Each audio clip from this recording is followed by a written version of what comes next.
Welcome back to Talkin Hoops podcast with Rapheal Davis, Lewis Jackson. We got a special guest today, one of my favorite media members. I call you media. I don't know if you consider yourself traditional media, but my guy Greg Waddell from the Sleepers podcast. I am you don't know this, but I'm a unofficial third member of the pod. So I'm always I'm like, and I see myself because I'm always in the comments too. I even comment sometimes, but I always see myself as the logical third voice that's kind of like arguing with the TV a little bit. But no further ado. What's up, Greg? How you doing? Appreciate you joining. First off, I'm honored that we have a third member I didn't even know about, man. I feel like we search for Purdue topics all the time, and I feel like at least once a week I'm coming back to something you've revealed publicly with all the work you've been doing. So it's good to hear, man. I appreciate you saying that, and I'm honored to be here. No doubt. And I know you I'll say you got to be unbiased for the pod. So I know when you talk to Kari sleepers, but today I kind of want you to take the unbiased hat off, and I want to dive in about some Michigan.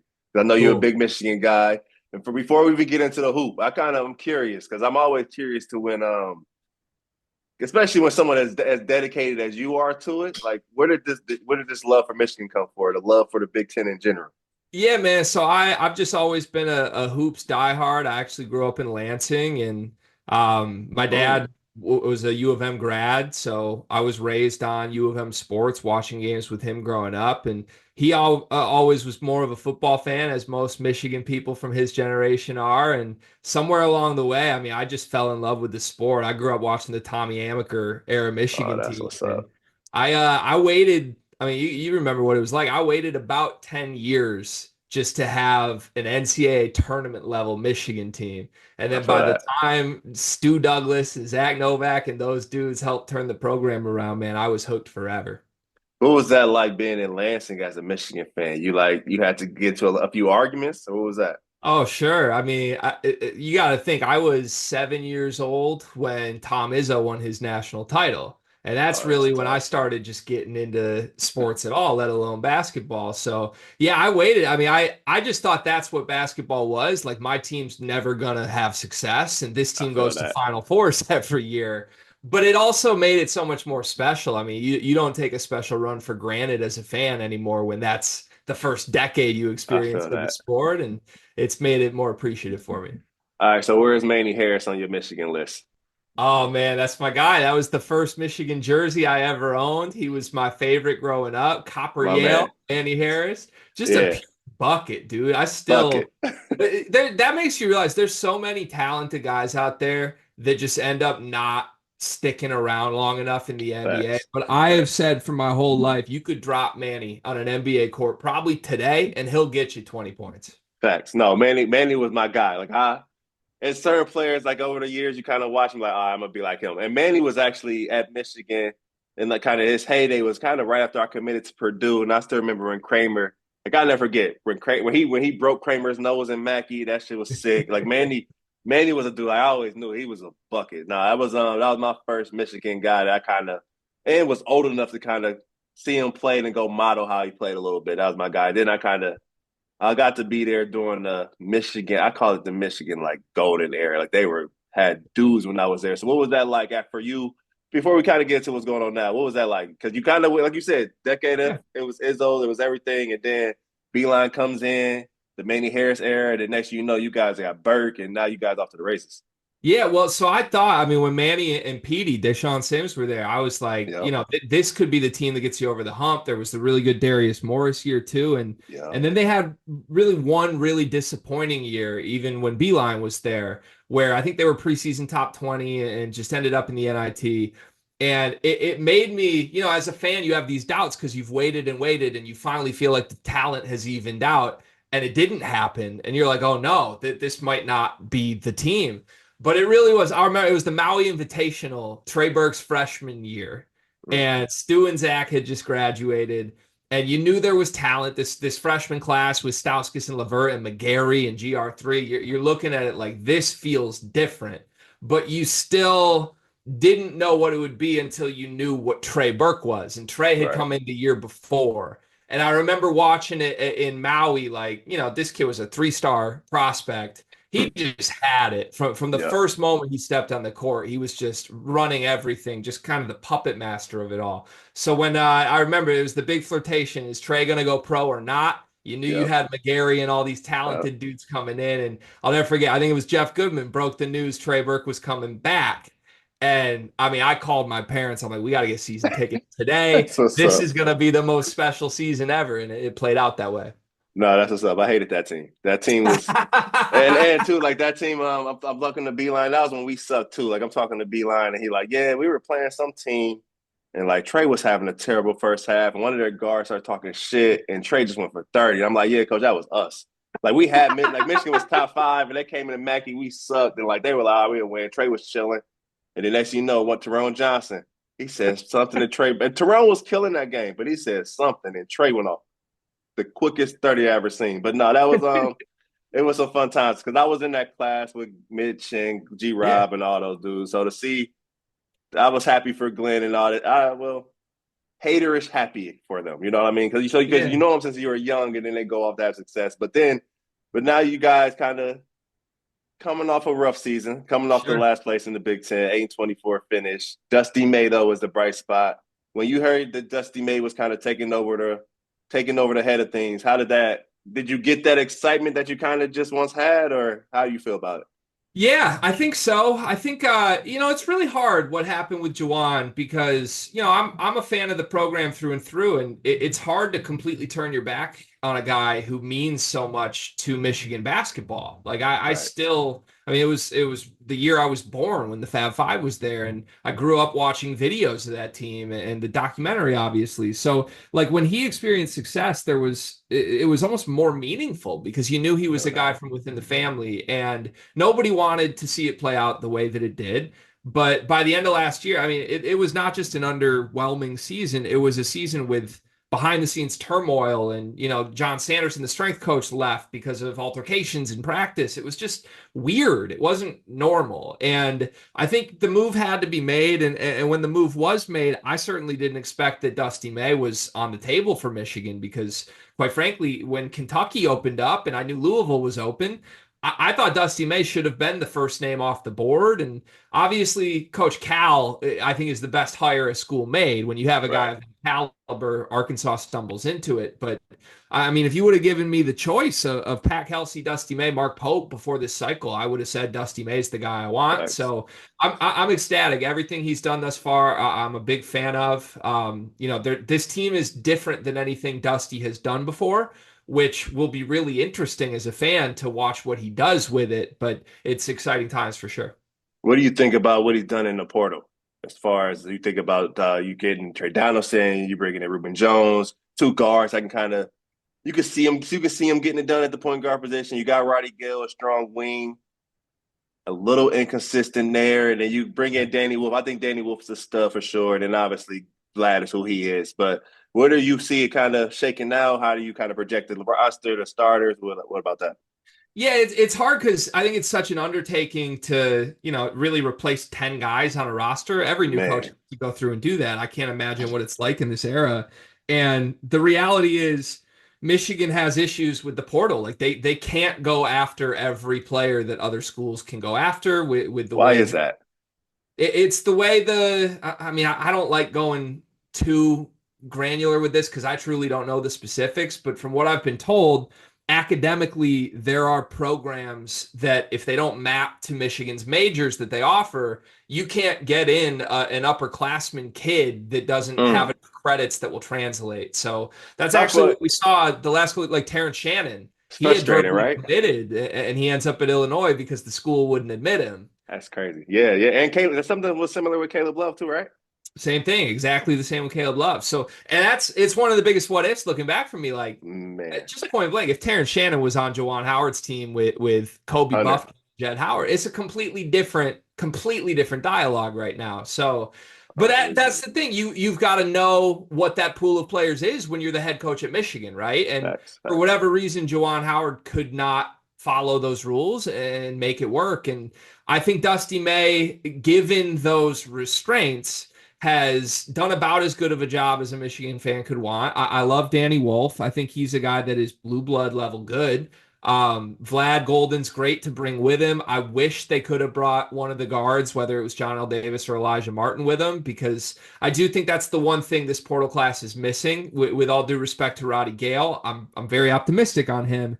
I think they're one really good starter level guard short from being Mm, a no-brainer top 20 team in the country. And from what I heard, they tried. Late in the cycle, I think Dusty got some extra NIL donations right. available to him, and I think they had just kind of run out of options at that point. So we'll see what he does. No, I agree with you because I'm kind of the same way. Like I think you look at Roddy Gale, you look at the first half of the season last year. I mean, he looked like an all conference guy, and then he hit West Virginia. I think he had 30 plus against West Virginia. And then it was kind of like kind of sell from there. So I agree with you. And then it didn't even necessarily. I mean, they just need a bucket. You know what I Right. mean? Like who do they go to if you were?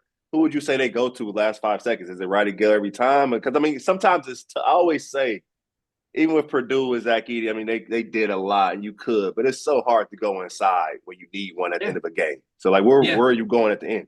I think it's got to be Roddy Gale. I will say, from what I have heard behind the scenes a little bit, everybody says Danny Wolf has been the best player on this team. Now, I think Dusty spoke a little less pointedly at Media Day from what I heard from Big Ten Media Day. There was a lot of Roddy Gale praise, and you're trying to make everybody happy. But privately, there are a lot of people saying, hey, Danny Wolf has been the guy at practice. And I do think he has some guard-like skills. I mean, I don't know what it's going to look like with him and Vlad on the court together, especially defensively. But to Mm, me, with his ability to pass and put the ball on the floor a little bit, he is a guy that you can get mismatches for. You probably could right. turn to in an isolation setting. But yeah, the way it's built right now, a lot is going to be asked of Roddy Gale. And I love him as a player, as you mentioned. But the reality is, he was a part of those Ohio State teams that really have been a non-factor the last 2 years. And between him and Bruce Thornton, they're both great individual players, but I think they both pretty clearly needed some sort of fresh start. That duo Yeah. wasn't working. And, I'm happy Roddy's on the team. I would love him more if he was a secondary option rather than the focal point, but maybe he's got another level that's unreached so far. No, I agree with you. I think if you get a super consistent, dialed in Roddy Gale, kind of committed on both ends, you get a pro. You know what I mean? Yeah. I think he's that good. And then you look at. I'm just curious what you think when Coach May when he brings back. I mean, sometimes I mean, just to be fair, sometimes players don't have nowhere to go. And Yeah. sometimes staying is the best option. But you do Yep. bring back, I really like Will Shatter. I thought Will Shatter did some really good things last season. I think Nabari Burnett, sometimes when you transfer in, I remember Eric Peck came from Cornell to Purdue and just came into a terrible locker room. I mean, our locker room stunk. And I can kind of get similarities from that locker room we were in last place, kind of from our point guard play to the locker room in Michigan last year. Kind of Namari, I guess I'm not gonna say you didn't get a fair chance, but a fair chance at Yeah. leadership. I remember Coach Paint would always tell me I came into the wrong locker room. Like Yeah. sometimes your career is based off of who you come in as freshman or transfers at. So do you think keeping those guys and you keep Jace Howard, although they were on that team that struggled, Will obviously can go, and Namari can go. Jason knows the program. Is it important to keep those three dudes involved? It's a really interesting question. My honest answer for you is if it were up to me as a fan, I would have rather seen a complete wipe the slate clean here. Now, with that said, Will Cheddar, by all accounts, is a great locker room guy, a good leader, and he can do stuff on the basketball court. Like I think he will play minutes in this front court, and he can step out and shoot it, and he's tough.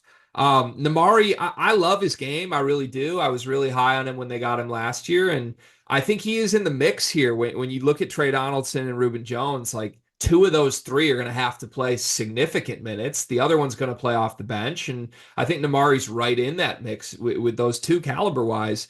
So it's not like you would want to push them away, but the more concerning part to me truly are, some guys who aren't going to even really play in the rotation. I'm stunned that Jace Howard was welcomed back. And, to me, Dusty seems to have really opened his arms right back up to Juwan, and I think that's a good thing. We've seen Mark Pope do the same thing with Calipari Yeah. for the record, but it's just hard for me as a fan to really have heard and watched what happened behind the scenes last year with an altercation that included Jace Howard, and then the new coach just says we need that guy still in the locker room. It's it's fascinating to me. Now, I think enough guys that they brought in have come from winning programs. I mean, Right. Ray Donaldson was at a great Auburn team last year. Danny Wolf beat that team in the NCAA tournament. Vlad Golden's been to a Final Four. I think when you bring in guys that have been from good successful teams and cultures, you're less worried about that stuff. But it does feel like the guys they want to be the leaders in this locker room are guys that were leaders in Jawan's locker room. And that Mm. does terrify me as a fan. No, I get what you say. I will say, to be fair and balanced to those guys, I get exactly what you're saying, and I'm thinking about because I keep comparing this Michigan team to kind of when we finished last place, and I will say, I was in that locker room, and I didn't have a voice in that locker room. Yeah. That when we sucked, and when certain dudes left out of the program, I kind of gave me a voice, and then not even just myself, but AJ didn't. AJ Hammond, although he was our best player, he didn't necessarily have a voice, and sometimes his voice wasn't needed, but when AJ has something serious to say, you got to listen sometimes. But so Sure. I get what you're saying. Hopefully, those guys were the ones kind of the corny guys at the locker room that weren't in the cool crowd. You get what I'm saying? Yeah. But I agree with you. Sometimes you do need a fresh start. When you look at this team and you see it, Oakland this weekend, obviously with the preseason and all that, they got some tough ones in November, December. Yeah. What are you looking out as far as signs of early success for this team?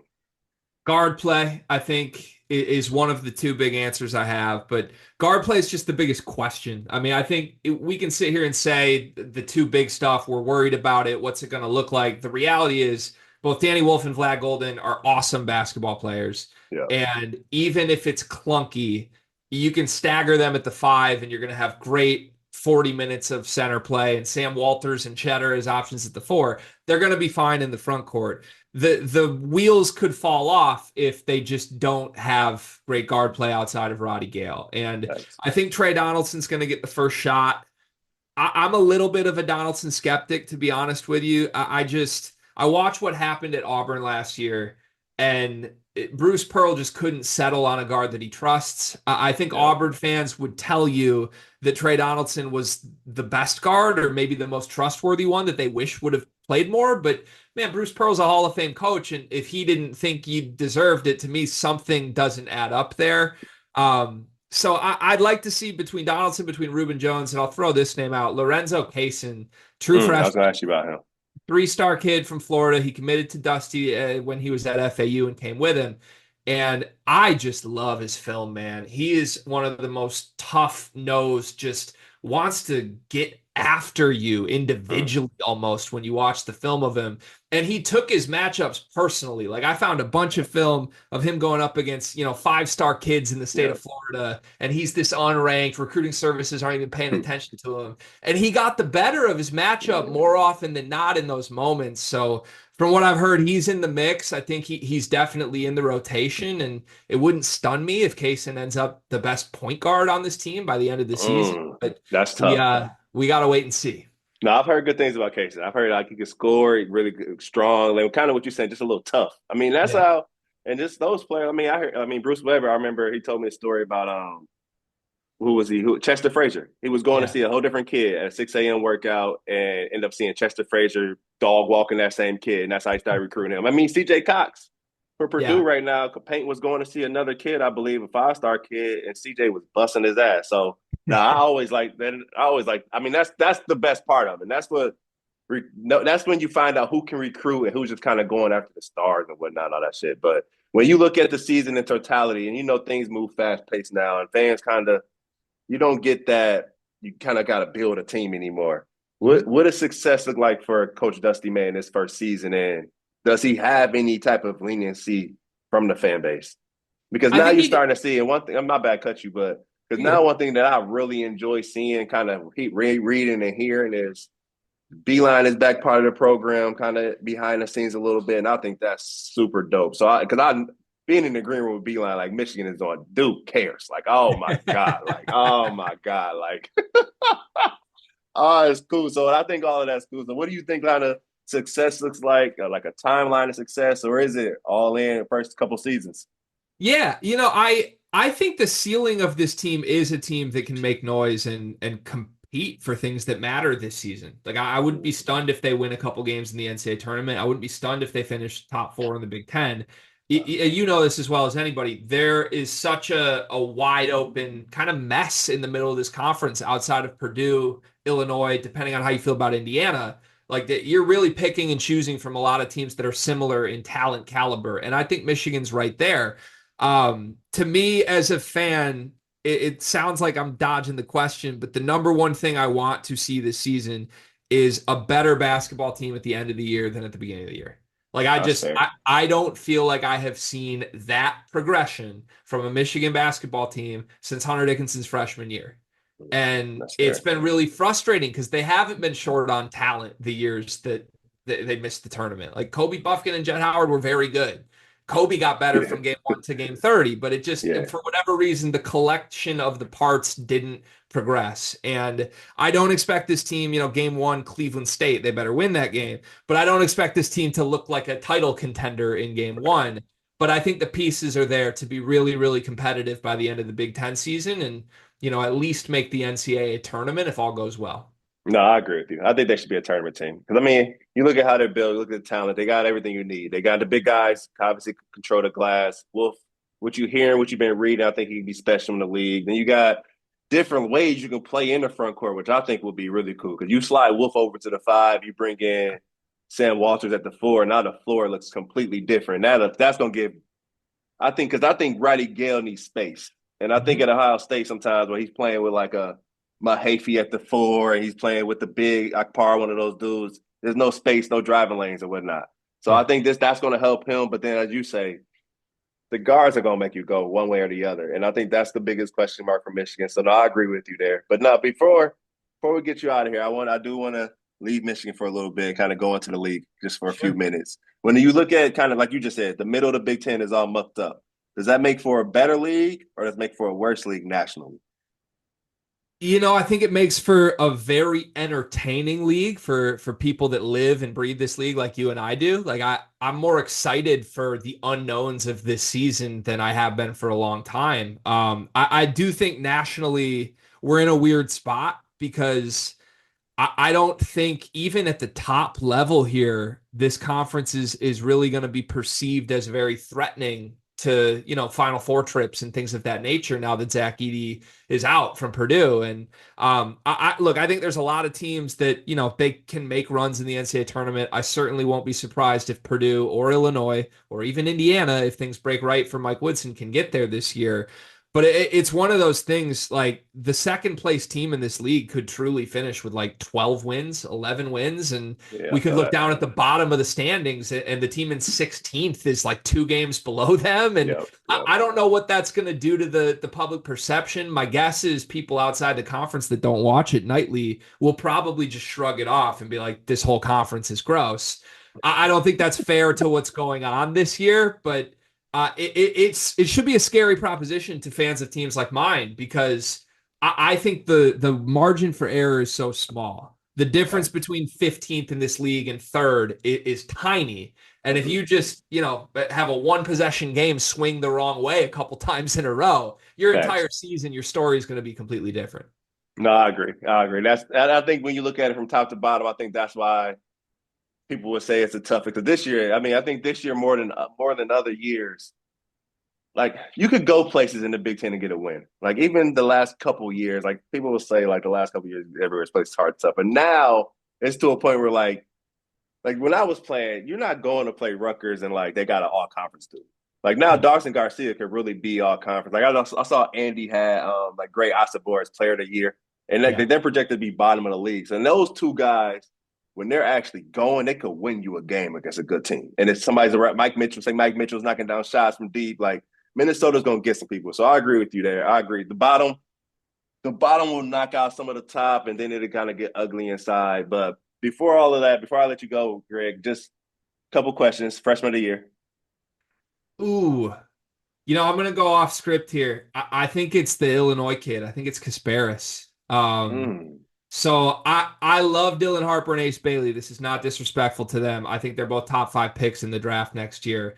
But right. I'm curious what it looks like in a Peichel offense, and I'm curious how much them both being there will impact each other's ability to win an award like this. Like there are two killers. They're probably going to alternate who has the big game.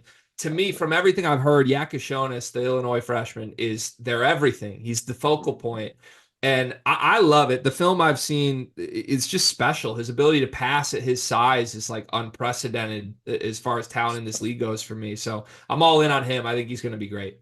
And you think about, because I mean, when Brad Underwood has a guy, like Right. I'm Right. going to my guy. If it's one coach in the league, if I'm saying, you think, oh, or friends this way too. If I got a guy, I'm going to the guy. And like Right. Payne was like that with Carson when he had a guard. When you got a guard, you got. And I think you look at the volume he will have, how he'll play, how Illinois plays in general. If he has the basketball, you can kind of see that 17, 6-6, those type of games Yeah. kind of being average for him. So no, I agree there. And Underwood first option is always a good bet to make Yeah, his way onto an All Big Ten team. I feel that. That's fact. He gonna get him there. But player of the year. Oof.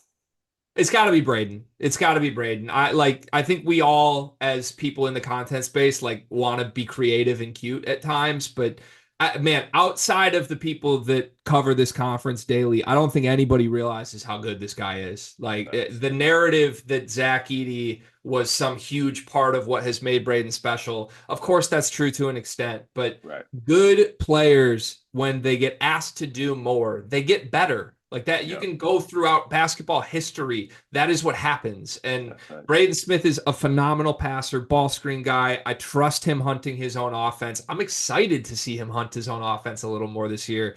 And yeah, I think he's going to run away with that. No, I agree. One thing I am curious about, B, and I love Braden, obviously, is what does that ball screen coverage look like when it's not Zach Edey setting the ball screen? I Yeah. think that is going to be my biggest question. But I think Braden should be one of those dudes. I think he could be a double-double guy because the dudes around, they got more shooting on the floor this year. But I think if he can come off of screens, be able to hit shooters, have space. I think if Will Berg, Daniel Jacobson, and I think Caleb we'll see what happens with Caleb. But they can catch.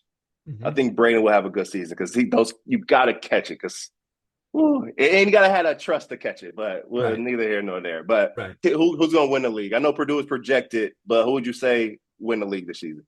I've gone back and forth on this, and I'm terrified about it because I really do believe Indiana has the best roster here. That's facts. And for much of the summer, I was propagating it's going to be Indiana that wins the league.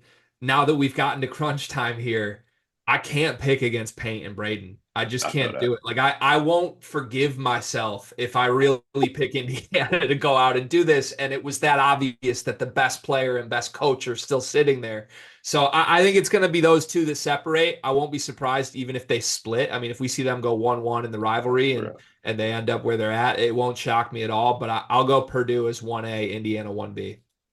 No, that's good stuff. No, I agree. I agree with you. I think Indiana has the best roster on talent, but I think you just going against Paint right now just feels dumb. And Yeah. even if I didn't play for him, like it just doesn't feel right at this point because to be in the position where they are after they've only won because of Zach Edey, it's Yeah. kind of crazy. But no, I appreciate you joining me, Greg. I know it was quick, but I just kind of wanted to talk a little about Michigan, kind of going to the little conference. Hopefully, you're available this season, kind of jump on here and there. I know you're a big fan of my house. We're a big fan of you in my household. We watch your stuff on the big screen all the time. I got it going, especially when I'm preparing for stuff. But no, I appreciate you taking the time, man. It means a lot, man. I told you this before we clicked record, but like I grew up on this conference, man. It's still crazy that I even get to talk to someone like you when I was watching you growing up. So I appreciate you for all that you do. Your kind words mean a lot to me. And anytime you need me, I'm here, Rafe. I appreciate you, bro. Have a good one. You too. I'm enough.